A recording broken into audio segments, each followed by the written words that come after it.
حضرت عبداللہ بن عباس رضی اللہ عنہما سے مروی ہے کہ نبی اکرم صلی اللہ علیہ وآلہ وسلم جب کسی مریض کی عیادت کے لیے تشریف لے جاتے تو اس کے سر کے قریب بیٹھ جاتے تو 7 مرتبہ یہ دم کرتے: اسأل اللہ العظیم رب العرش العظیم ان یشفیکا، میں عرش عظیم کے رب اللہ رب العزت کی بارگاہ میں دعا مانگتا ہوں کہ وہ تجھے شفا عطا فرمائے۔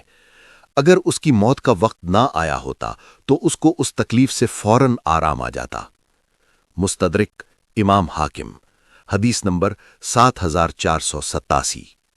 حضرت عبداللہ بن عباس رضی اللہ عنہما فرماتے ہیں کہ رسول اللہ صلی اللہ علیہ وآلہ وسلم نے ارشاد فرمایا: دھوپ میں بیٹھنے سے گریز کرو، کیونکہ یہ کپڑے پرانے کر دیتی ہے، بدبو پیدا کرتی ہے، اور دفین کی بیماری یعنی ایک پوشیدہ بیماری ہے جس کے ظاہر ہونے سے تکلیف بڑھ جاتی ہے، پیدا کرتی ہے۔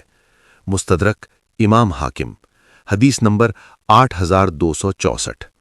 ام المومنین حضرت عائشہ رضی اللہ عنہا فرماتی ہیں کہ رسول اللہ صلی اللہ علیہ وآلہ وسلم نے ارشاد فرمایا: ہر شخص کے سر میں جزام کی ایک رگ ہے جس میں خون جوش مارتا رہتا ہے۔ جب اس کا جوش حد سے زیادہ بڑھنے لگتا ہے تو اللہ تعالیٰ اس پر زکام مسلط فرما دیتا ہے، اس لیے زکام کی دوا مت لیا کرو۔ مستدرک امام حاکم، حدیث نمبر 8262۔